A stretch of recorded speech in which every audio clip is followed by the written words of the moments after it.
North Bengal বা ডুয়ার্স আগেও দেখেছি, জঙ্গল সাফারিও করেছি, বহু নতুন পুরনো স্পটেও অনেকবার গেছি। এখন তো NJP to Alipurduar tourist special ট্রেনও চালু হয়ে গেছে। আগে ট্রেনটি শুধুমাত্র শনি ও রবিবারেই সকাল 7:20-তে এনজিপি থেকে ছাড়ত, কিন্তু শুধুমাত্র ট্যুরিস্টদের ডিম্যান্ডে ভিস্টাডোম কোচে ডুয়ার্সের ঘন জঙ্গল এবং অসংখ্য সুন্দর সুন্দর নদী আর সবুজ চা বাগানের হাতছানিতে ট্রেনটি এখন প্রতিদিনই পাড়ি দেয় এনজিপি টু আলিপুরদুয়ার জাংশন। তাই শুধুমাত্র ট্রেনটির ভিস্টাডোম কোচে চাপার কৌতূহল আর সুন্দরী ডুয়ার্সের মায়ার টানে 29শে জানুয়ারি 2022 আবার চলে এলাম ডুয়ার্স। এক্সিকিউটিভ ভিস্টাডোম কোচের টিকিট ফেয়ার 770 টাকা পার টিকিট।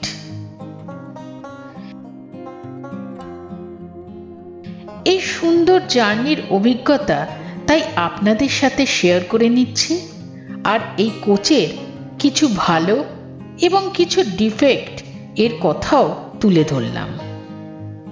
আসুন আমাদের জার্নি শুরু করি। আমরা যথাসময়ে চলে এসেছি, আর ভিস্টাডোমটা এখানে দিয়েছে, আমরা ঢুকে দেখাবো। ভিস্টাডোমের মতন আর একটা সেলুন কার আছে, ওটাই আমরা চেপেছিলাম।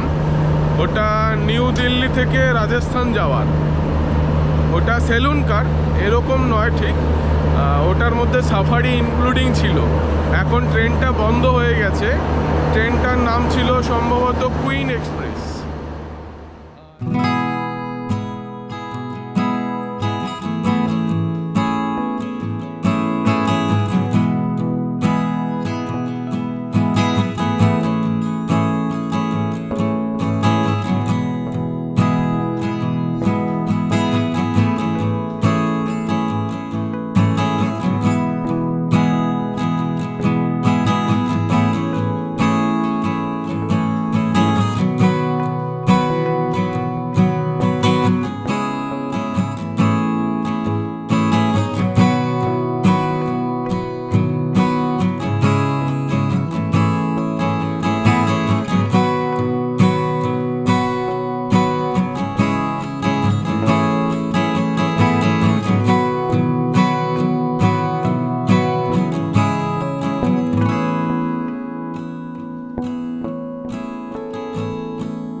ক্যামেরাটা চার্জিং পয়েন্ট, এটা চার্জ করার,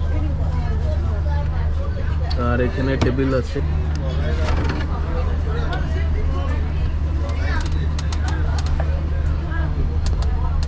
এটা টেবিল। তো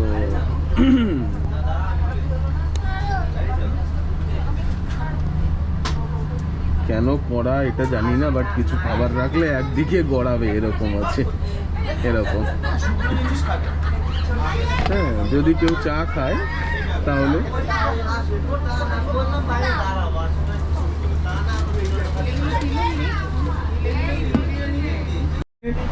360 ডিগ্রি ঘোরানো যেত, মানে বলা হয়েছিল এটা, কিন্তু এখানে টেকনিক্যাল ডিফেক্ট হচ্ছে এই সিটটা যদি ঘোরানো হয়, এই পাশের সিটটা আর ঘোরানো যাবে না, মানে যে পুরো ঘোরানো যাবে না, এই আড়াআড়ি করে বসতে হবে। মানে যে আগে আসবে, যে ঘোরাবে আগে, তো তারটাই ঘুরবে, আর বাকিটা এরকম থাকবে। এটা একটা টেকনিক্যাল এরো। এটার মজা হচ্ছে পুশ টু ওপেন।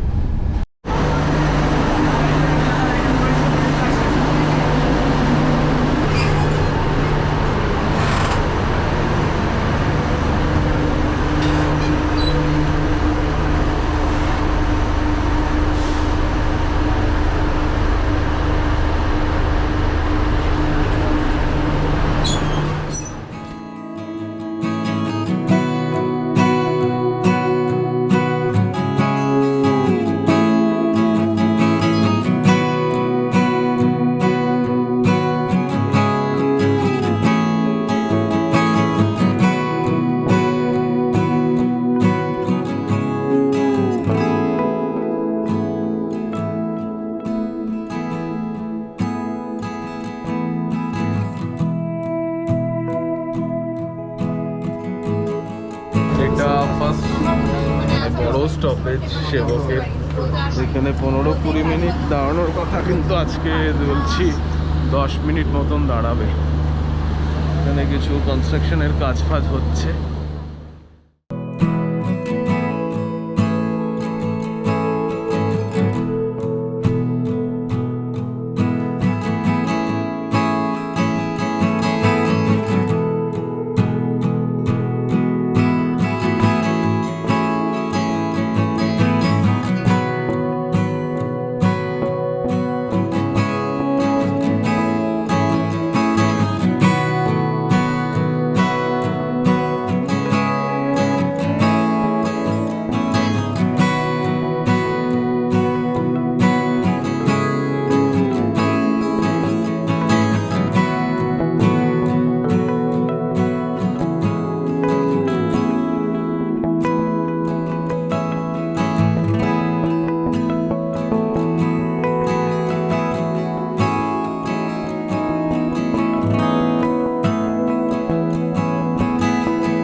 একটু খেয়াল রাখবেন এদিকটা যদি কিছু দেখতে দেখতে পান আর কি। অনেক সময় বেরিয়ে যায়, অনেক সময় বেরিয়ে যায় বাইরে। এদিকটা খেয়াল রাখবেন, এদিকটা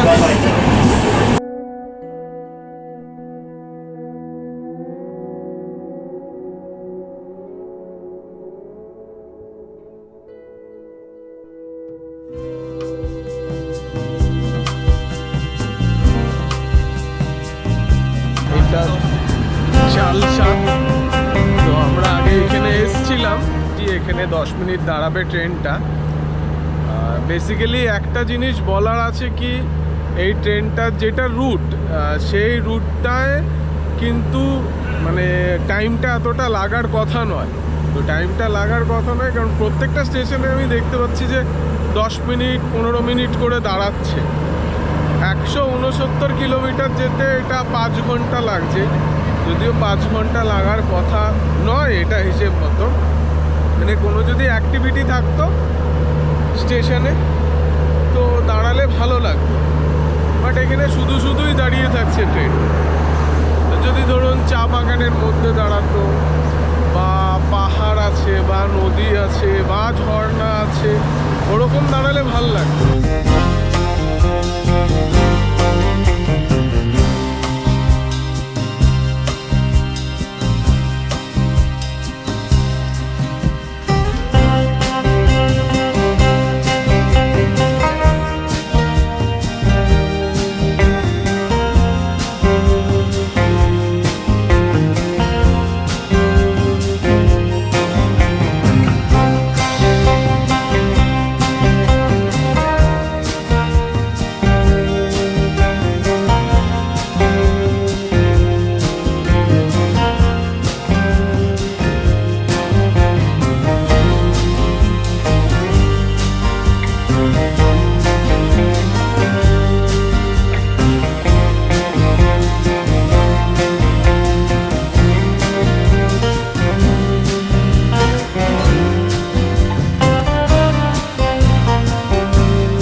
গিয়েই দেখব, মানে জঙ্গলের ভেতরটা কেমন লাগে।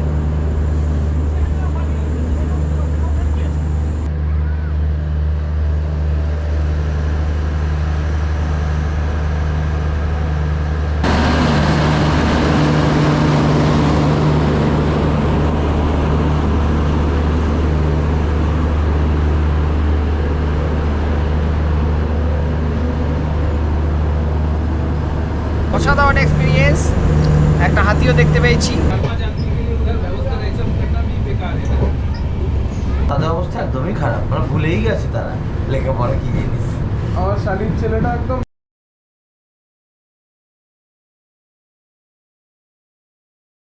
সাফারিটা অবশ্যই করবে।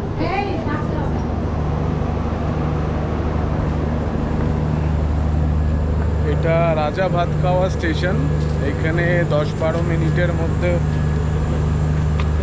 এখানে 10-12 মিনিট দাঁড়াবে ট্রেনটা। আর একটা ভালো ইনফরমেশন দিই, রাজা ভাত খাওয়া যদি কেউ আছেন, রাজা ভাত খাওয়ার সাফারি কিন্তু অবশ্যই করবেন। ওই সাফারিতে মাত্র 2টো গাড়ি যায় আর সাইটিং খুব ভালো হয়।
যদিও ট্যুরিস্ট স্পেশাল ট্রেনটি আলিপুরদুয়ার স্টেশনে পৌঁছানোর কথা বেলা 1টায়, কিন্তু 12:30টার মধ্যেই ট্রেনটি গন্তব্যে পৌঁছে দিল।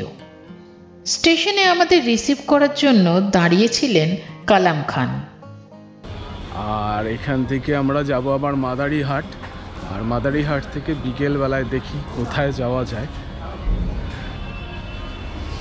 এটা আমাদের টিম আপাতত এই ট্রিপে।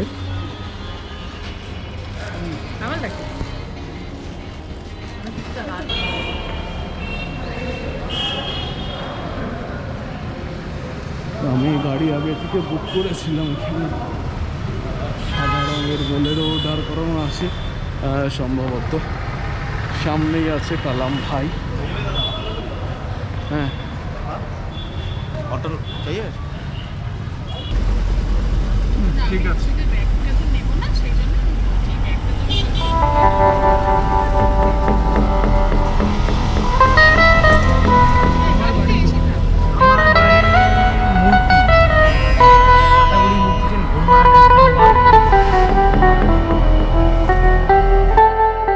যেহেতু আমাদের জলদাপাড়ায় এলিফ্যান্ট সাফারি আর রুম বুকিং ছিল, তাই পূর্ব নির্ধারিতভাবে পাড়ি দেওয়া হলো মাদারিহাটের উদ্দেশ্যে।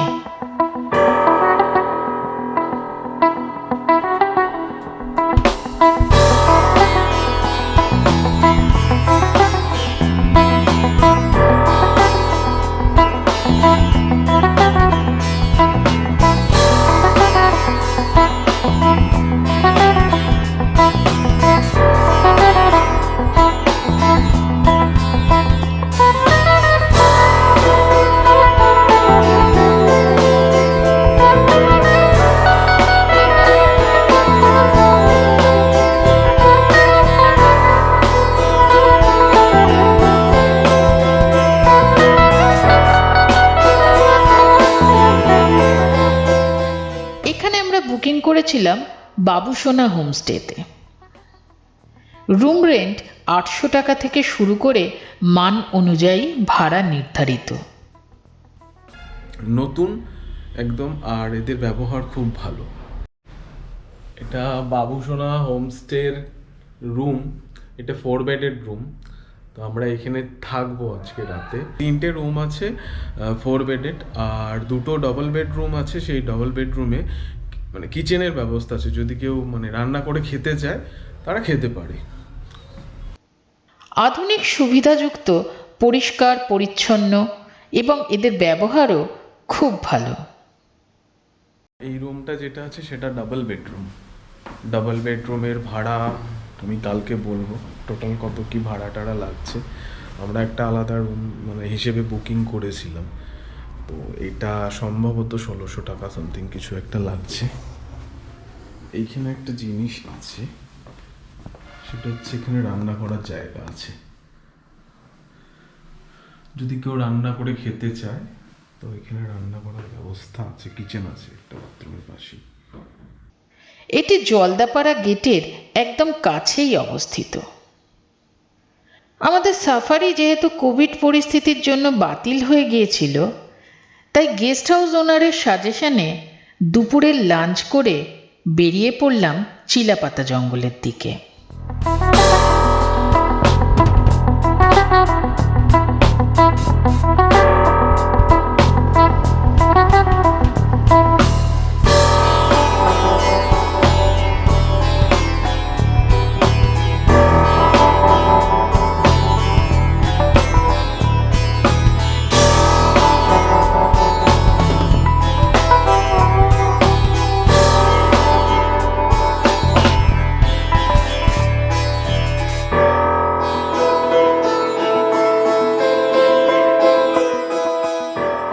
সাফারি বন্ধ থাকলো তো কি হলো, ডুয়ার্স কখনো আমাদের খালি হাতে ফেরায় না। রাস্তাতেই দেখা হয়ে গেল এক দাঁতাল হাতির সাথে।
আমরা এখন তোরসা ব্রিজের এখানে এসেছি। তো ওই পেছনে যে জায়গাটা আছে না, ওখানে কিছু বাইসন আর হাতি আসে। কপালে থাকলে নিশ্চয়ই দেখা যাবে। আর একটুখানি ওয়েট করি সন্ধ্যা হওয়া পর্যন্ত। এরপর ফেরার পথে নদীর ধারে বুনো শুয়োরও দেখতে পেলাম। উঠছে উঠছে উঠছে উঠে গেল, টের পেয়ে গেছে।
নদীর ধারে নয়নাভিরাম সানসেট দেখলাম। সানসেট দেখে ফিরে চললাম গেস্ট হাউসের দিকে। পরের দিন অনেকটা পথ যাওয়ার আছে। সবে তো ট্যুরের শুরু, সঙ্গে থাকবে রোমাঞ্চকর অভিজ্ঞতার হাতছানি। আপনারাও সঙ্গে থাকুন।